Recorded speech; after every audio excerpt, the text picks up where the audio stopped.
Welcome back to my next playthrough series. This time I'm going to be playing a little bit older game, and I believe it's very hard to find anymore. And it's called Castaways. It's quite similar to Robinson Crusoe. I think it came out before Robinson Crusoe, Cursed Island. But it shares a lot of similarities. Of course, you are a shipwrecked sailor, I guess, on an island, and you are trying to escape, is the gist of this game. And to go over all the rules would take about forever. So I'm just going to glaze over things quickly, and I think I'm just going to get into the gameplay. There's a few gameplay videos up on this on YouTube already. There's also some how-to plays of this. So if you want to stop what you're watching here now and go watch some of them, feel free. It will explain how the game plays. I am doing a solo version of this game, so I'm just going to have one character, and we'll take a look at him in a second. So to glaze over the board very quickly, we have a camp, or I have a camp, that has 5 actions available. One of them is you can just receive 1 non-perishable food. The other ones you can get 3 energy. Energy is kind of your action reserve points for the game, and you'll see how that works here when we play in a second. You can go fishing.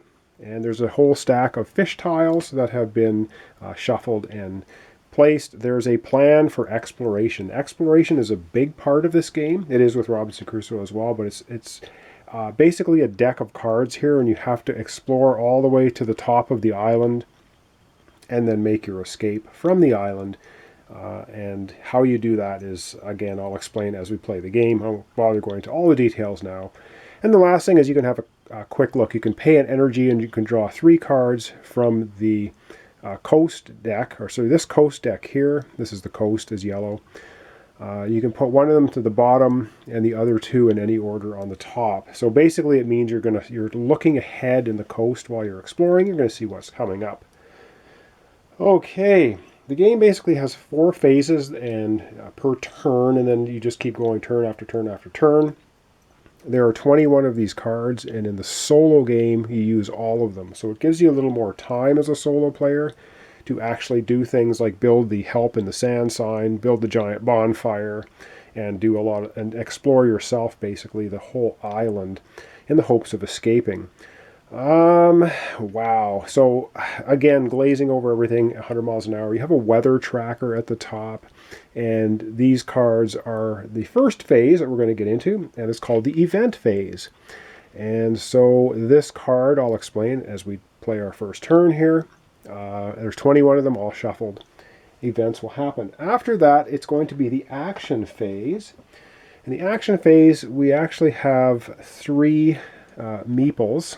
And it's up to a 4-player game, but you can play with 1. This is basically the first player meeple. But in a solo game, you get to always have this, of course, because you're only playing with 1 player, and you have 2 other meeples. So you're going to be placing those out on the board. And there are things like you can forage for food, you can chop wood, you can write in your diary, and that's going to give you one of these, because it's a semi-co-op game when you're playing by yourself. So semi-co-op, you get points at the back. These can be used to re-roll dice, so they are somewhat useful. You can rest, which means you're going to get energy back. You can go to the beach and see if anything's washed up on the beach, and that has to do with the events. You can try and start the fire, which is very difficult. So right now the fire is unlit, but if you get it started, it will be burning, and then you will need wood, which is these little plastic little tree trunk looking pieces. You have to keep feeding the fire every turn to keep it going. You can construct something. You can construct the sign in the sand, which costs 12 energy to do. You can build the giant bonfire, which costs 8 pieces of wood. And those can be done over time. They don't have to be done in 1 turn. You can upgrade your shelter. So at night, so these are all the actions you can do. And you can also go to your camp and perform actions there. You can fish, you can get food, and so on. And you can explore as the last action. So you can go out into the island and you can start going along the beach. You can see you have the beach, or the coast is yellow, then the interior is green, and then the highlands are in red. And there's decks of cards for each, and they're all randomly shuffled and done. And there's this huge stack of cards here that basically are driven off exploration. And there's 105 of them, I think there are. So there's a whole ton of them. And you will see them in action here shortly as and if my explorer goes exploring. So, as I said, we're going to take one quick look at my character. So I randomly chose him. There's a female and male version of every one of these. I'm the amateur hunter.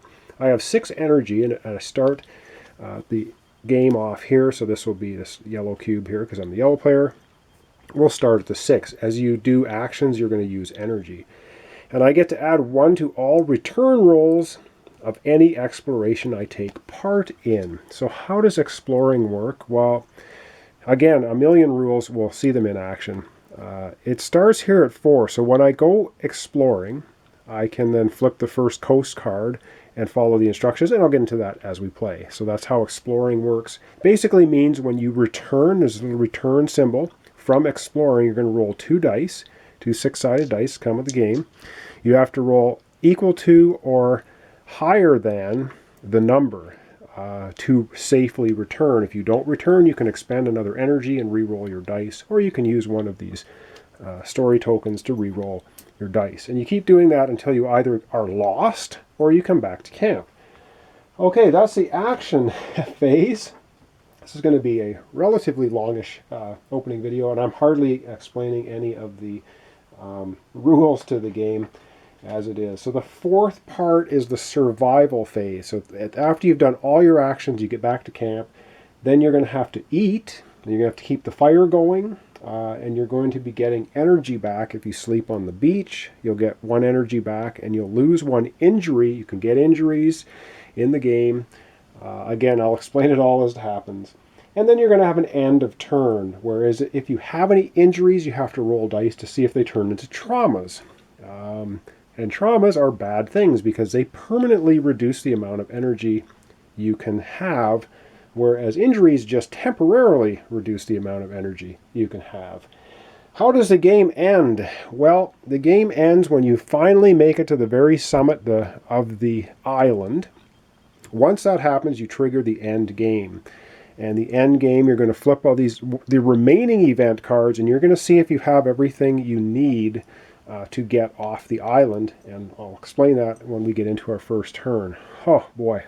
All right, that's been almost 8 minutes of high level explaining what's going on. I think the best way to get into this is probably just going to be to get right into playing. So this is Castaways, and I'm not even sure what year this came out. Maybe I will know that once I look through the rulebook again here. So let's begin with basically turn 1 and see how it goes. Okay, so I thought the game came out quite a while ago. It appears on the rulebook that it's 2013. Of course, right now it's 2017, so it came out 4 years ago, which I guess in board game terms is quite a while ago. And maybe Robinson Crusoe came out before that, I'm not sure.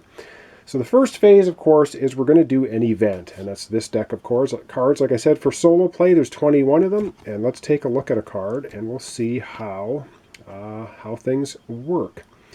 So the anatomy of a card. At the bottom here, this is for the end game. This is how you get rescued. So if I'd got to the very pinnacle of the island, I had made the help sign, I have a spyglass, and I have the logbook, I would be rescued and win the game. So that's what's right at the very bottom. So we're going to ignore that as far as processing an event.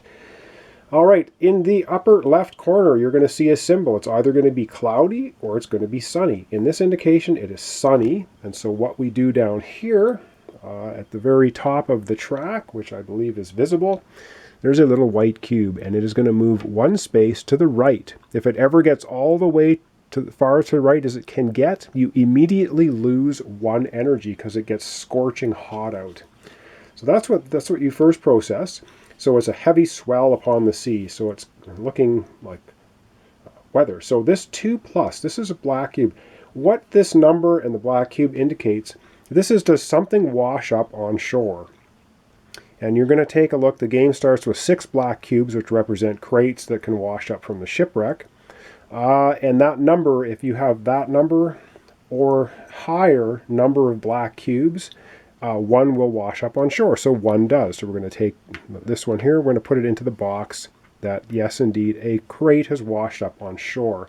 So had it been, say, now that there's 5 in here, if it says 6 there, then a crate wouldn't wash up. But because I guess we've had a rough, heavy swell upon the sea, we've washed up a crate onto the shore.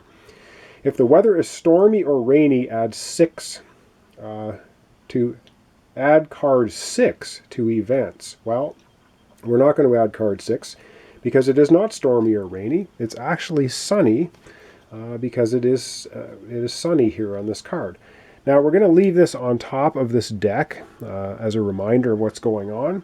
Now we're going to move into the actions phase. And I should mention in the solo rules, you can use this meeple for any action except exploring, because it's the first player meeple. In regular multiplayer rules, this can only be used in the camp on camp actions, and that's it. And when you use this white meeple, you immediately process it. So it just gets processed sort of out of turn and happens right away. And we're going to be spending energy on places that we go immediately. So I think what I'm going to do, I'm going to go ahead and I'm going to get this crate off the beach. So we're going to place the meeple down here. We're going to remove this black cube from the beach. So we basically have gone down to the beach, and you see a little 2 here. It's going to cost 2 energy to salvage what's on the beach. And so we're going to go from 6 energy down to 4. Now how we do this is we take the top 5 cards, 1, 2, 3, 4, 5, and we get to keep 1 of them. And if we want to, after we look at them, because of the solo rules, we can exert 1 more energy and keep 2 cards instead of just 1. So let's take a look and see what we've got. So we found a machete, which gives us +1 to strength, which is cool. And it will give us 1 point at the end of the game, but we're playing solo, so it doesn't matter. It basically says you don't have to pay energy costs that are required to start an exploration or enroll in one. So that's really good. If any other players, which we don't have. So it's basically having the machete gives us +1 strength, and we don't have to expend energy to go on an exploration, which is normally 1. So just by having a machete, we don't ever need to spend energy, and that's really cool. So that's a good one to have. We have rope. Add a rope to the storage and discard this card. This comes into effect later when you're trying to build shelters. Also a sail washed ashore. A big canvas sail can be used to improve your shelter or build a raft. Add a sail to the storage. So what else do we have? We have the captain's log. Raises the chances of escaping from the island. Okay, and another sail. So do we want to spend that extra energy? I think we're going to, but I don't know what we want to take. Rope or the captain's log. Oh boy, I don't know. Sail, or rope. See, this is where it gets difficult. We're definitely taking the machete. That is a no-brainer. The machete is ours. But we can spend 1 more energy and take another one of these. And I think, oh boy, I think I'm going to discard these 3. I think I'm going to spend 1 more energy from 4 energy down to 3, and I think I'm going to take the captain's log. It does increase your chances of getting rescued quite a bit. As we saw even from the first card, the captain's log was part of the rescue attempt. So that is going to help us. Now that we process that immediately, which is not the norm. We still have 2 meeples to spend for actions. Now we only have 3 energy left, which is already pretty terrible. And so what do we want to do? I think I'm going to take a rest action. And so we're just placing meeples right now. We're not actually doing them. We only do that one first because we're first player. So we're going to take a rest action, and then I think we are going to go explore. And I'm just going to check the rules again. I think with a rest action, you get back 1 energy. But I'm going to double check that because now that we've placed all of our meeples, now we're going to process our actions. So we've already processed this one. It's basically done. It's going to come off the board. We've salvaged the crate from the shore. But now we're going to rest. And how you process all these events is you start at the top and you go left to right. So it would be left to right, left to right, left to right, all the way down the action board. But we're going to rest. So let me check that rule and be right back. All right, so how resting works is you're going to look at your current shelter. And our current shelter is just basically lazing about on the beach. So we're going to recover one energy, and we would heal an injury if we had one, but we don't. So we're just going to go from 3 energy to 4. So that's that action processed. Up next, we are going to go exploring. And how does exploring work? We're going to go over to the other exploration area here in just a second to do that. Normally it would cost us 1 energy, but because we have a machete, it says you don't pay the cost that's required for exploration. So we don't have to pay that energy cost. Let's go exploring, and I'll explain how that works. Okay, exploring is kind of the meat and potatoes of this game, because ultimately you have to get to the summit if you ever want to get rescued. So, but you only have so many actions every turn, and it gets tricky to decide what you really want to do. I have 4 energy left, so that's okay. I'm on the coast. We're just starting out our exploration of the island, so we're going to draw the top card of the shuffled coast deck, and we're going to see what it is. And it's a pond. And it says, we found a pond with stagnant water that produced a terrible smell.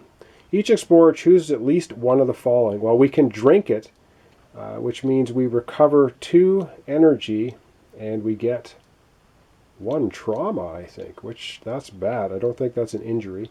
You roll a 1, 2, 3, you get sick, resolve card 76. We can walk across the pond, advance 1 space in the exploration track, and get a trauma. I'm going to have to check that. I think that might just be an injury. Plus you get sick, resolve card 76. Avoid the pond, then detour. The detour is long and exhausting. You lose 2 energy. Then add card 17 to the interior of the island. All right, I'm going to have to think about that and come right back. Okay, I have been mislooking at that. That is rolling a die. So if we drink it, we're going to get 2 energy back. Then we're going to have to roll a die. But if we roll a 1, 2, or 3, we get sick. And we have to resolve card 76. I don't think we want to try and get sick. We can also just wade across the pond, advance 1 space in the exploration track, and then roll a die. If you roll a 1, you get sick. Or we can avoid the pond altogether, and then at the very end we add card 17 to the interior of the island. I think we're just going to wade across the pond. We're not going to drink it. We need to roll a die, and so let's do that. We roll a 4, so we didn't roll a 1, so we do get to advance once on our island track here. I believe that is what it said to do. Yeah, advance 1 space in the exploration track, roll die. We did it. We don't get sick. So now we have to add card 17 to the interior of the island, and then we'll be discarding this card. So we have to find card 17, which is from this huge deck.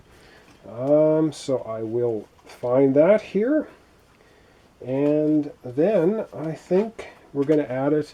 I don't think we're supposed to look at it. So this was card 17. It has a 17 up here in the upper left, and we add it to this to the interior. So what we have to do then is we have to shuffle it. So it now becomes something that is going to happen possibly to us later in the game. So there's a shuffle there. Now at this point I have the option. I can either return to camp, or I can press on. I can continue exploring. I think I'm going to continue exploring one more time. I still have 4 energy, so feeling pretty good. Let's do 1 more exploration. So we find a coconut palm. And so that +1 little map thing there means it is a little bit harder for us to find our way back to camp. It says, once in a while, the jungle presented us with its fruits. Coconuts were difficult to open, but they were filled with delicious pulp and refreshing water. If the exploration group agrees to lose 1 energy per explorer, add 2 non-perishable food to the supply and 1 to storage. Or no, 2 perishable to the supply and 1 to storage. So I think we're going to do that. We're going to lose an energy. So we're going to go from 4 energy down to 3 because we're harvesting the coconuts.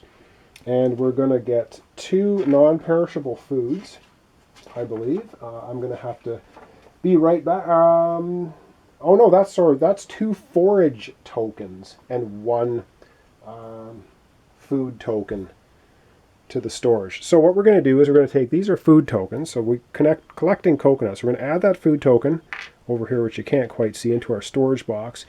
And we're going to add 2 forage tokens to the supply. Now these are forage tokens, so we just grab them from the pile. And we're going to add these to our supply, and on the back side we have a 2 and a 0. So we got 2 food and 0 food from that. So we've collected quite a bit of food from those coconuts. So we have to lose an energy. So yeah, we went from 4 to 3. Now we still have an option. Do we continue on, press our luck, or do we go back to camp? We haven't gotten very far on the island. I think we still have 3 energy. I think we're gonna press our luck a little bit. We're gonna do one more.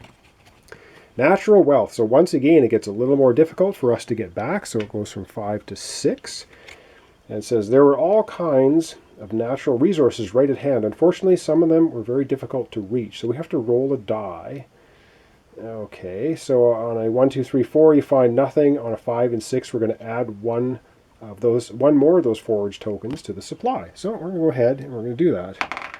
We roll a 4. So unfortunately, 1, 2, 3, and 4, we find nothing. So our labors came to nothing, and that card goes away. But we're not advancing very far along the beach. I guess we're finding stuff very close. And I think, oh man, I don't know if we should press our luck. We still have 3 energy. I don't think I'm going to bother. I'm going to save my 3 energy. I'm going to now return to camp. And how this works is we're now on 6. I have to roll 2 dice and return to camp. And of course I have add 1 to all return rolls of any exploration you take part in. So because I am the amateur hunter, I get to add +1 to this number. So 7 and 1 is 8, which is equal to or greater than our current number. So yeah, we reset this back to 4. This is going to stay where it is though. It's kind of an advancement token, and we return successfully to camp to then process the next stage, which is the survival stage. So let's go ahead and rearrange the camera and do our survival stage. So we're successfully back at camp. The first thing we're going to do, or what it says to do, but we're playing solo, so I'm not going to be exchanging cubes. You can see here we have a forage of 0 and a forage of 2. This is going to give us 2 food. For each food you eat, and you must eat at least 1 food per turn, or you get an injury and lose 2 energy, I believe. It's a pretty nasty thing. So we're going to eat both of these because they're perishable. They're not going to last into next turn. So that's going to give us 2 energy, and those get discarded from the game. So we're going to go from 3 energy up to 5. I'm also going to eat 1 of the non-perishable foods that we got. That's going to give me 1 more energy from 5 to 6. So I'm now at maximum energy, but there's a problem because we now look at our campfire. So it's overnight. So we do not have a campfire lit. And if you do not have a campfire lit, you will suffer a loss of 1 energy. It says if campfire is lit, you would recover 1 energy. If it isn't, each castaway loses an energy. So we're going to lose 1 energy just because we've slept on the cold beach, and that's not good for us. And before we did that, if we had any injuries, and we mark injuries on our character sheet with white cubes, we would roll a die for each injury we have. And if we roll any 1s on the number of die we roll per injuries, 1 of the injuries becomes a trauma. Then we would do the resting part. Okay, or no, that happens after you get the campfire, I'm sorry. Because now we're into the last phase, the end of turn, where injuries and upkeep. Remove all white cubes from storage. So non-perishable food disappears. And then lost explorers. We weren't lost, so that's not a problem. And there you go. So that, without explaining all the rules, that's basically a turn. And so when we come back in our next episode, because this has gone on long enough, I will continue taking turns. Again, the idea is we need to explore as much of this island as quickly as we can. We have to, of course, stay alive in the meantime, so we don't get injured. If you ever get 4 traumas, 4 black cubes on your character, you basically, you perish, you're dead. So again, we haven't gone into this situation yet. I will explain it as we go along. So thanks so much for watching along. This is Castaways from 2013. I'll be doing a complete playthrough of this. Solitaire. Don't know how well I'm going to do. I got to try to get off this island.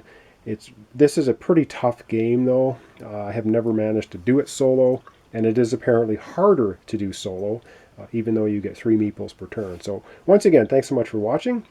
Thanks for liking my videos and subscribing and leaving comments. Really appreciate it. So this is Castaways. Join me next time for the continuation while we're stranded on this island and we are trying to find a way off.